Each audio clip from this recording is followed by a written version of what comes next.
अपराध और दंड, अध्याय 1 भाग 1। शुरू जुलाई का एक दिन, शाम का समय जब उमसभरी गर्मी पड़ रही थी, एक नौजवान अपनी दुछत्ती में से निकला जिसमें वह गली सा में रहता था। पुल की ओर वह इस तरह धीरे धीरे बढ़ा जैसे उसे कोई संकोच हो रहा हो। सीढ़ियों पर मकान मालकिन से मुठभेड़ नहीं हुई, इससे वह साफ बचकर निकल आया था। उसकी दुछत्ती एक 5 मंजिला ऊंचे मकान की एकदम ऊपर वाली छत के नीचे थी। कमरा क्या था, गोया एक अलमारी थी। मकान मालकिन, जिसने उसे ये दुछत्ती दे रखी थी, उसके ठीक नीचे वाली मंजिल पर रहती थी। वही उसे दोपहर का खाना देती थी, उसे कुछ और भी सुविधाएं देती थी, लेकिन जब भी वह बाहर जाता था उसे उसकी रसोई के सामने से होकर जाना पड़ता था, जिसका दरवाजा हमेशा खुला रहता था। और उधर से गुजरते हुए हर बार उस नौजवान को झिझक भी होती थी और डर भी लगता था, जिसकी वजह से उसकी त्योरियों पर शिकन पड़ जाती थी और शर्म महसूस होती थी। उसके ऊपर मकान मालकिन का इतना किराया बाकी चढ़ा हुआ था कि वो उससे मिलते डरता था। इसकी वजह ये नहीं थी कि वो काया और दब्बू था, बात बल्कि उल्टी ही थी। पर इधर कुछ समय से उसके दिमाग पर कुछ ज्यादा ही बोझ रहा और वह इतना चिड़चिड़ा हो गया था कि उसे अपने बीमार होने का भ्रम होने लगा था। वो अपने आप में इस कदर खोया रहने लगा था और अपने साथियों से इस कदर कट चुका था कि उसे मकान मालकिन से ही नहीं, किसी से भी मिलते हुए डर लगता था। गरीबी ने उसे बिल्कुल कुचल कर रख दिया था, तो भी इधर कुछ समय से उसे अपनी हालत पर कोई चिंता नहीं रह गई थी। उसने रोजमर्रा की बातों की ओर ध्यान देना छोड़ दिया था, इसमें उसकी कोई इच्छा भी नहीं रह गई थी। वो मकान मालकिन से, जो उसके खिलाफ कुछ भी कर सकती थी, कतई डरता नहीं था। लेकिन सीढ़ियों पर रोका जाना, उसकी छोटी मोटी बेसर पैर की गप, पैसों की अदायगी के तकाजे, धमकियां और शिकायतें सुनने की मजबूरी और बहाने खोजने के लिए अपने दिमाग पर जोर देना, टालमटोल, झूठ बोलना नहीं, इससे अच्छा तो वो यही समझता था कि दबे पांव सीढ़ियों से नीचे खिसक जाए और किसी के देखे बिना वहां से चलता बने। लेकिन इस बार जब वो बाहर निकला तो उसे अपनी मकान मालकिन से सामना होने के डर का गहरा एहसास हुआ। मैं ऐसा काम करने की कोशिश करना चाहता हूँ और फिर भी छोटी छोटी बातों से डरता हूँ, उसने एक अजीब सी मुस्कुराहट के साथ सोचा। सब कुछ होता आदमी के अपने हाथ में है और फिर भी वह बुजदिली की वजह से सब कुछ गंवा देता है। ये तो एक मानी हुई बात है। ये जानना भी कितना दिलचस्प होता है कि आदमी किस चीज़ से सबसे ज़्यादा डरता है। सबसे ज़्यादा वह डरता है कुछ नया करने से, कोई नई बात कहने से। लेकिन मैं बकबक बहुत करता हूँ और बकबक बहुत करता हूँ, इसीलिए कुछ करता नहीं। या शायद ऐसा न हो कि कुछ करता नहीं, इसलिए बकबक करता हूँ। यूं बकबक करना मैंने इधर 1 महीने में ही सीखा है, अपनी मांद में कई कई दिन पड़े रहकर सोचते हुए, तमाम बकवास चीज़ों के बारे में। मैं इस वक्त वहाँ जा क्यों रहा हूँ, मैं क्या वह काम कर पाऊँगा, क्या मैं संजीदा भी हूँ, ये तो महज अपना दिल बहलाने के लिए मेरी कोरी कल्पनाएं हैं, खिलौने। हाँ, शायद ये खिलौने ही हों। सड़क पर बेपनाह गर्मी थी, फिर ये दमघोंटू हवा, शोरगुल और पलस्तर, पाड़, ईंटें, धूल और पीटर्सबर्ग की वो खास गर्मी वाली बदबू, जिससे वे सभी लोग अच्छी तरह परिचित हैं, जो गर्मियों में वहां से कहीं बाहर नहीं निकल पाते। इन सब चीजों ने उस नौजवान के मानसिक तनाव को और भी असहनीय बना दिया था।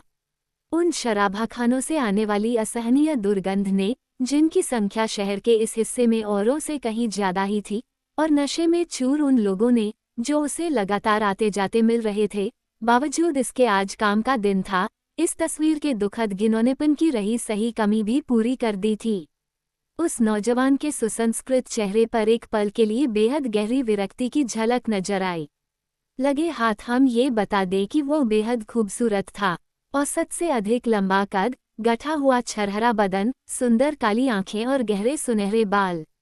जल्द ही वह गहरे विचारों में डूब गया, बल्कि यह कहना कहीं ज्यादा सही होगा कि उसका दिमाग किसी भी तरह के विचार से बिल्कुल खाली था।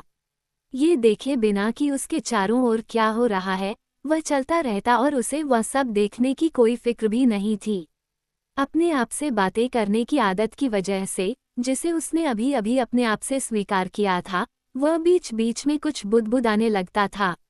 इन पलों में उसे इस बात का एहसास होने लगता था कि उसके विचार कभी कभी उलझ जाते थे।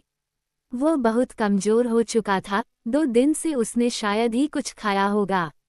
वो इतने गंदे कपड़े पहने था कि जिस आदमी को मैले कुचले रहने की आदत हो, उसे भी ऐसे चिथड़े पहनकर सड़क पर निकलने में शर्म आए।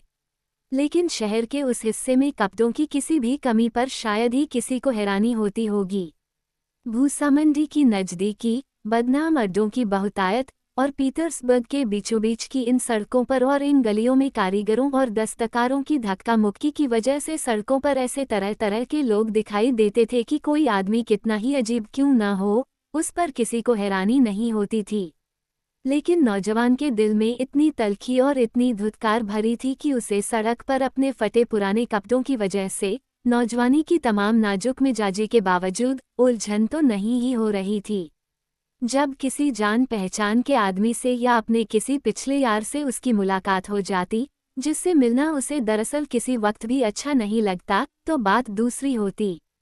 फिर भी जब शराब के नशे में चूर एक आदमी, जिसे न जाने क्यों एक बड़ी सी और एक तगड़े घोड़े से खींची जा रही गाड़ी में कहीं ले जाया जा रहा था, अचानक उसके पास से गुजरते समय उसकी ओर उंगली उठाकर और अपने गले का पूरा जोर लगाकर चिल्लाया, अरे ओ जर्मन हेट वाले।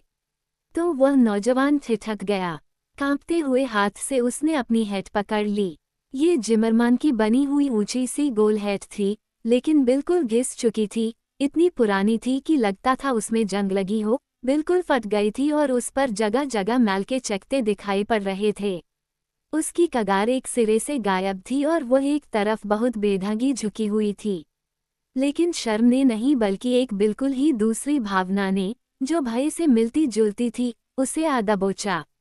मैं जानता था, वह बुदबुदाया। पहले ही सोचा था मैंने।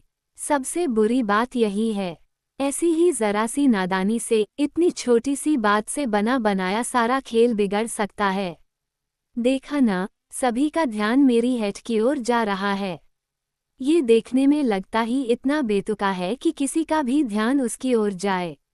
अपने इन चिथड़ों पर मुझे पहननी चाहिए टोपी, किसी भी किस्म की पुरानी, चपटी, नान जैसी टोपी, न कि यह बेहुदा चीज़। ऐसा हैट तो किसी को भी नहीं पहनना चाहिए, जो मील भर दूर से नजर आए, जो याद रहे। असल बात यह है कि यह लोगों को याद रहेगी और इससे उन्हें सुराग भी मिलेगा। इस काम के लिए तो होना ये चाहिए कि आदमी नज़र में जितना आए, उतना ही अच्छा। यही छोटी छोटी बातें तो असल चीज़ होती हैं। ऐसी ही छोटी छोटी बातों से हमेशा सब कुछ तबाह होता है। उसे बहुत दूर नहीं जाना था, उसे बल्कि यह भी पता था कि उस मकान के दरवाजे से वो जगह कितने कदम की दूरी पर है। ठीक 730। एक बार जब वह अपने ख्यालों में खोया हुआ था, तब उसने ये कदम गिने भी थे। उस समय उसे इन सपनों पर कोई भरोसा नहीं था, वह तो उनकी भयानक और मनमोहक ढिठाई से बस अपने मन को उकसा रहा था।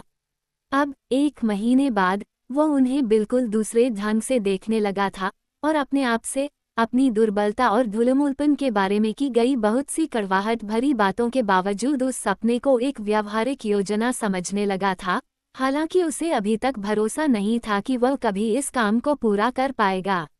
अब वह निश्चित रूप से इस योजना के रिहर्सल के लिए जा रहा था और हर कदम के साथ उसका जोश अधिक तेज होता जा रहा था। जब वह उस बड़े से मकान के पास पहुंचा, जिसके सामने एक ओर नहर थी और दूसरी ओर सड़क, तो उसका दिल डूब रहा था। वह घबराहट के मारे कांप रहा था।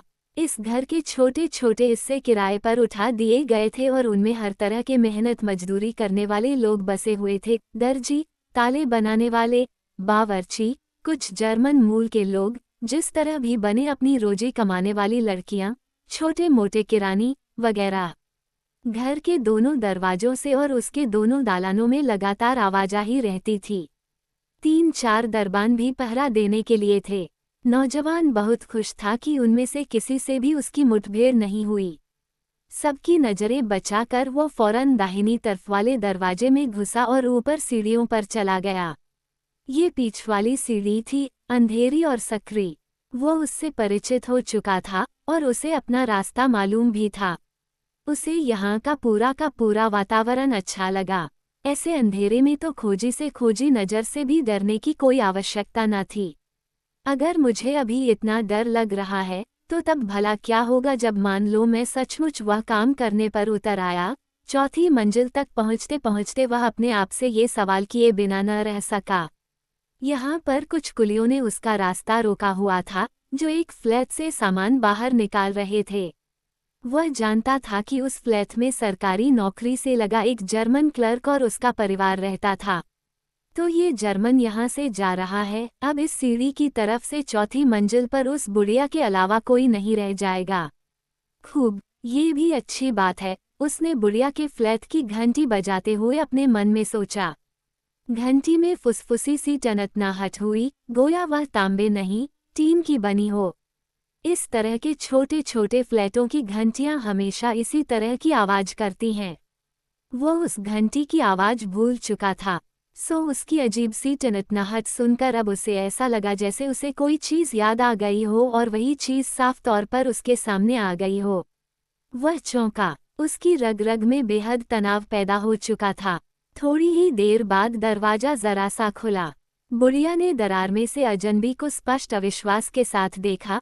अंधेरे में उसकी चमकती हुई छोटी छोटी आंखों के अलावा कुछ भी दिखाई नहीं दे रहा था। लेकिन गलियारे में बहुत से लोगों को देखकर उसका साहस बढ़ा और उसने दरवाजा पूरा खोल दिया।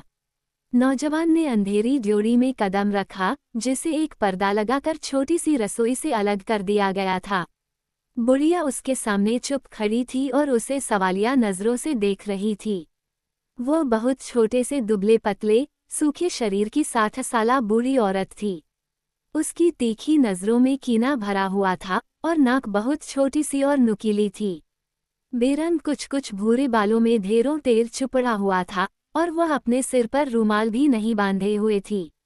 लंबी पतली गर्दन के चारों ओर, जो देखने में मुर्गी की टांग जैसी लगती थी, फलालन का एक चिथड़ा लिपटा हुआ था और गर्मी के बावजूद कंधों पर फर का एक सड़ियल लबादा झूल रहा था, जो बहुत पुराना होने के कारण पीला पड़ चुका था।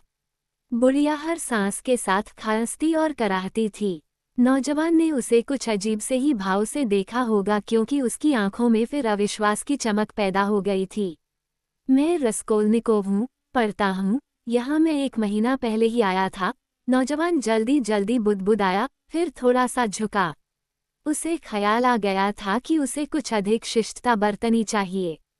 मुझे याद है, जनाब, मुझे आपका यहाँ आना अच्छी तरह याद है, बुढ़िया ने एक एक शब्द का साफ उच्चारण करते हुए कहा। वो अपनी खोजी नजरें अभी तक उसके चेहरे पर जमाए हुए थी। और अब मैं फिर उसी काम से आया हूँ, रस्कोल्निकोव ने अपनी बात जारी रखते हुए कहा।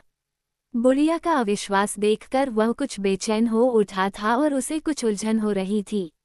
शायद वह हमेशा ऐसी ही रहती हो, मैंने पिछली बार गौर नहीं किया होगा, उसने एक चिढ़भरी बेजारी से सोचा।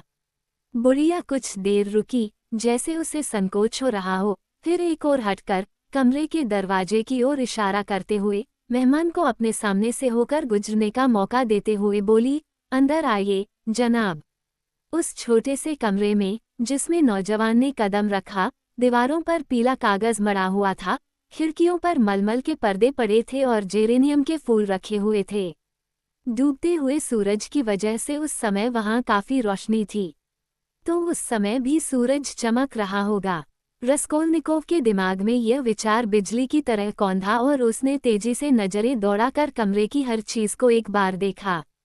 जहां तक हो सका, उसकी कोशिश यही थी कि हर चीज की जगह को अच्छी तरह देखकर याद कर ले। सारा ही फर्नीचर बहुत पुराना, किसी पीली सी लकड़ी का था। उसमें एक सोफा था जिसकी पीछे की बड़ी सी लकड़ी की टेक कुछ झुकी हुई थी। उसके सामने एक अंडाकार मेज थी। खिड़कियों के बीच एक सिंगार मेज थी, जिस पर आईना लगा हुआ था। दीवार से कुर्सियां लगी हुई रखी थीं। पीले रंग के फ्रेमों में 2-3 बहुत सस्ती किस्म की तस्वीरें थीं, जिनमें जर्मन सुंदरियां हाथों में चिड़ियां लिए खड़ी थीं। बस और कुछ नहीं।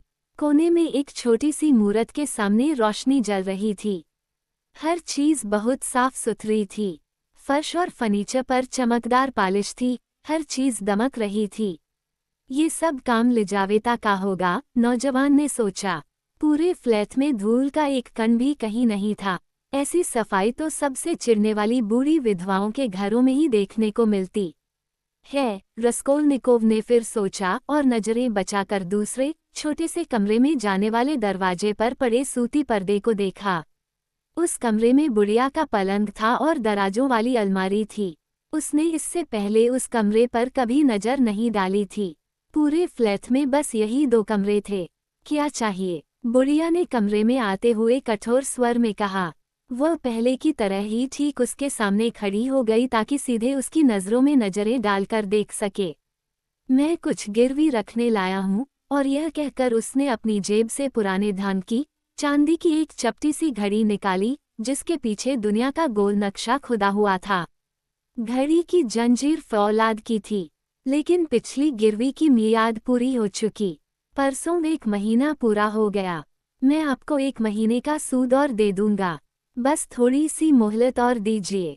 वो तो मैं वही करूंगी जनाब, जो मेरा जी चाहेगा कि मोहलत दूं या फौरन आपकी गिरवी रखी चीज बेच दूं। आप मुझे इस घड़ी का कितना देंगी अलियोना इवानोवना? आप ऐसी छोटी छोटी चीजें लेकर आते हैं जनाब कि कोई उनकी कीमत लगाए भी तो क्या लगाए। मैंने पिछली बार आपको आपकी अंगूठी के 2 रूबल दिए थे और जौहरी की दुकान में वैसी ही बिल्कुल नई अंगूठी 1.5 रूबल में मिल सकती है।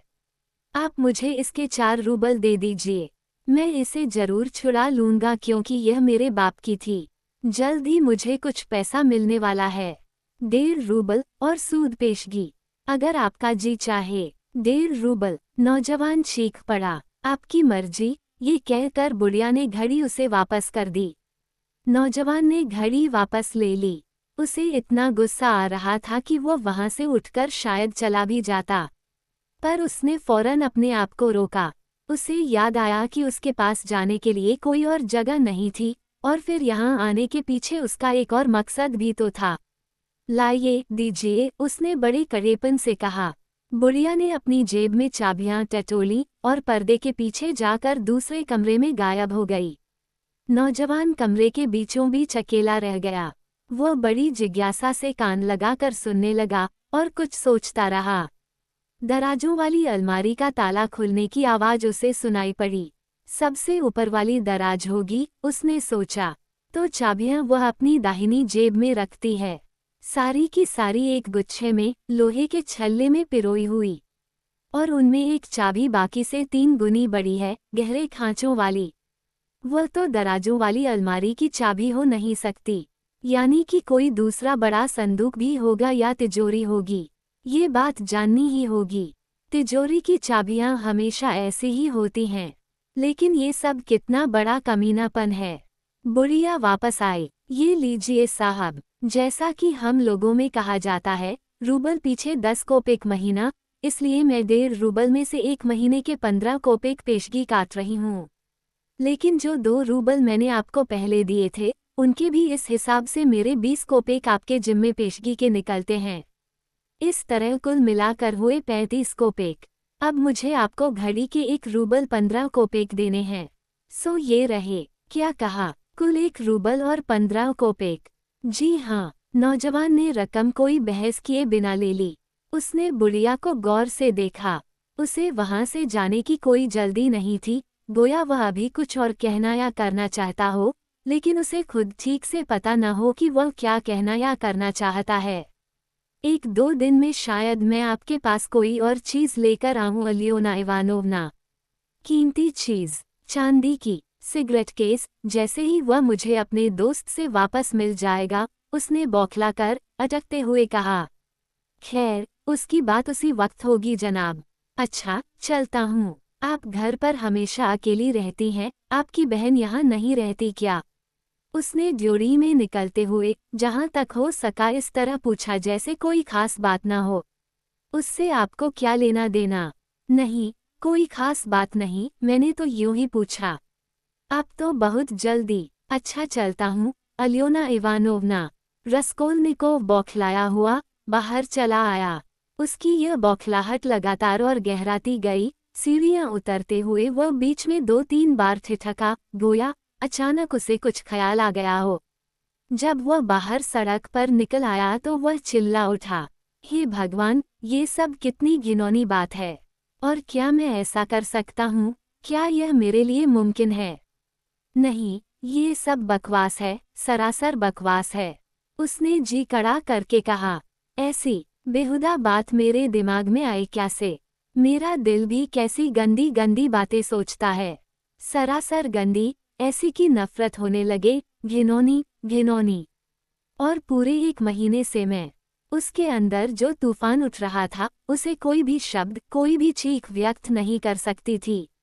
बुढ़िया के घर जाते समय नफरत की जिस भावना ने उसके दिल को लताड़ना और तकलीफें देना शुरू किया था, वह अब ऐसी सतह तक पहुंच गई और उसने ऐसा स्पष्ट रूप ले लिया कि उसकी समझ में नहीं आ रहा था कि अपने आप को इस मुसीबत से छुटकारा दिलाने के लिए वह क्या करे। वह शराब के नशे में चूर किसी शख्स की तरह सड़क की पटरी पर चला जा रहा था। उसे कोई खबर न थी कि कौन उसके पास से होकर निकला और कौन उससे टकराता हुआ आगे बढ़ गया। उसे तब जाकर होश आया जब वो अगली सड़क पर पहुंच चुका था। उसने चारों ओर नजर दौड़ा कर देखा। मालूम हुआ कि वह एक शराबखाने के पास खड़ा हुआ है जिसमें जाने के लिए सड़क की पटरी से तहखाने तक सीढ़ियां चली गई थीं।